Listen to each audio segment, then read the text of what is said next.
Hi hello नमस्कार मंडळी, homemaker विद्या या चॅनलमध्ये मी विद्या तुमचं सगळ्यांचं अगदी मनापासून स्वागत करत आहे। सगळ्यात आधी तुम्हा सर्वांना श्री स्वामी समर्थ। मला माहिती आहे की आत्ता अगदी एक दिवसावरती म्हणजे 1-2 दिवसावरती आपला स्वामी प्रकट दिन आलेला आहे। सगळे अगदी उत्सुकतेने वाट बघत आहेत की कधी एकदा बुधवारचा दिवस येतोय आणि आम्ही प्रकट दिन साजरा करतोय असं झालंय सगळ्यांना।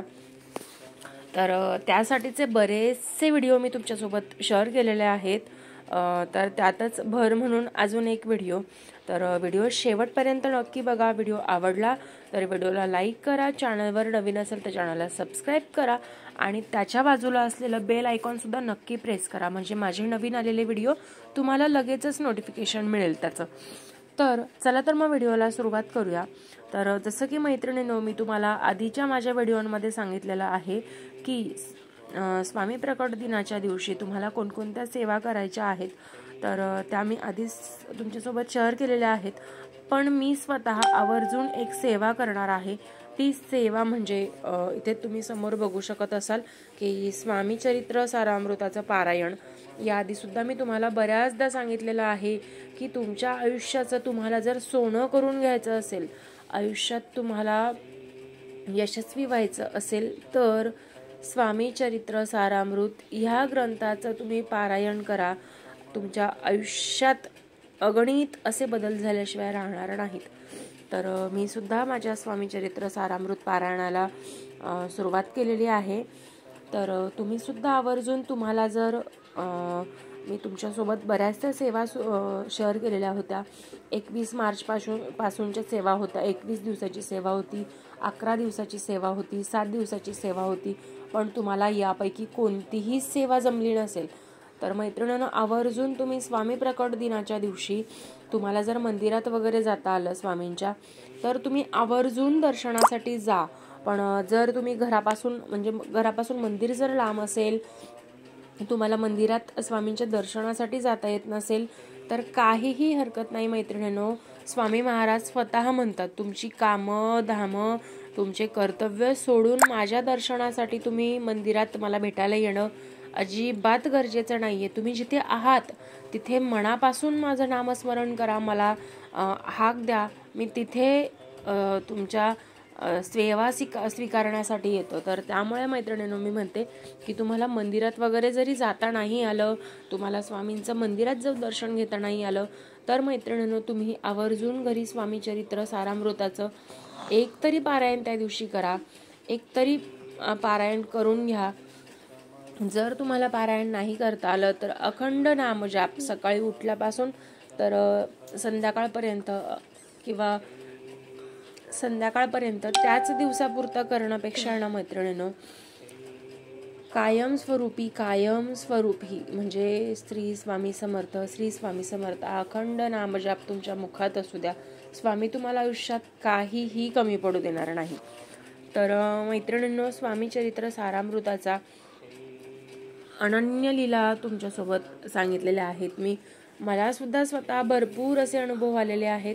जर मला कधी वेळ मिळाला तर मी नक्की तुमच्यासोबत ते शेअर करेन। तर मैत्रिणींनो, ह्या ग्रंथाचं पारायण करण्यासाठी तुमच्याकडे स्वामी चरित्र सारामृत हा ग्रंथ हवा। पण जर तुमच्याकडे हा ग्रंथ नसेल तर काय करायचं, तर मैत्रिणींनो, श्री गुरुपीठ ॲप म्हणून ॲप आहे, त्यामध्ये हा ग्रंथ तुम्हाला पूर्ण मिळेल, तिथे तुम्ही ते वाचू शकता। त्यानंतर तुम्हाला ही सेवा करायची असेल तर बऱ्याचशा जणींना माहिती आहे की तुम्हाला मांसाहार बंद ठेवावा लागतो, त्या दिवशी मांसाहार तुम्हाला करायचा नाहीये।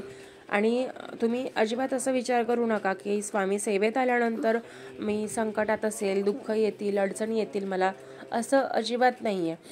तुम्ही जितक्या मोठ्या पायऱ्या चढत जाल तितकी मोठी संकटं येत जातात आणि तुम्ही त्यातून बळकट होत जातात, काहीतरी गोष्टी शिकतात, काही अनुभव येतात आणि तुम्ही कणखर होत जातात। त्यामुळेच देव तुमच्यासाठी अशा अवघड परीक्षा देत असतो ज्यातनं तुम्ही पास होऊन पुढच्या परीक्षेसाठी तयार असतात।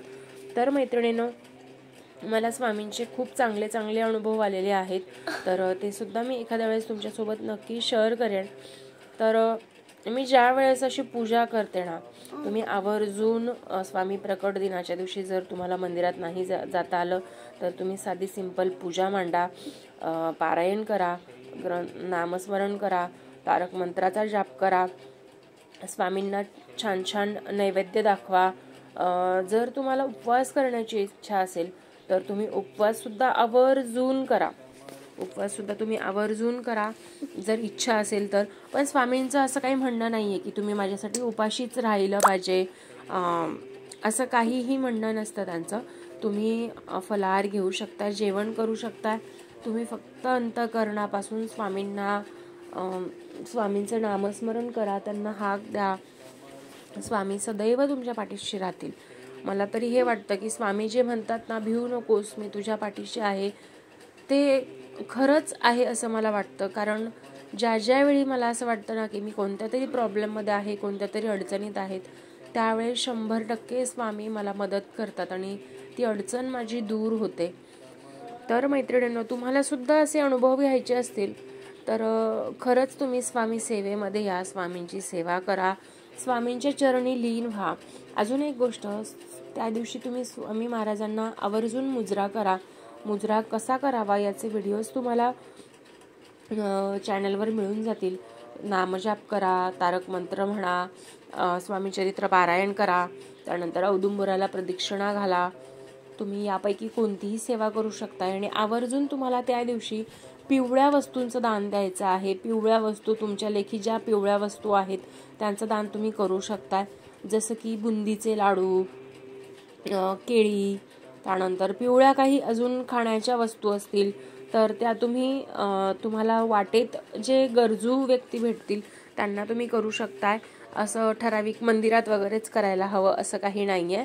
मंदिरात प्रत्येकालाच मिळतं हो, पण मला पर्सनली असं वाटतंय की रोडवरच्या प्रत्येकाला मिळत नाही. त्यामुळे रोडवरती सुद्धा गरजू कोणती व्यक्ती आहे ती बघा आणि त्याला ते दान करा. तर चला तर मैत्रिणींनो, स्वामी सेवा नक्की करा अगदी मनापासून. आणि चला तर मग भेटूया नेक्स्ट व्हिडिओमध्ये असंच काहीतरी घेऊन. तोपर्यंत चॅनलवर नवीन असेल तर आवर्जून सबस्क्राईब करा आणि श्री स्वामी समर्थ ही कमेंट आवर्जून करा. चला तर मग भेटूया नेक्स्ट व्हिडिओमध्ये. तोपर्यंत श्री स्वामी समर्थ.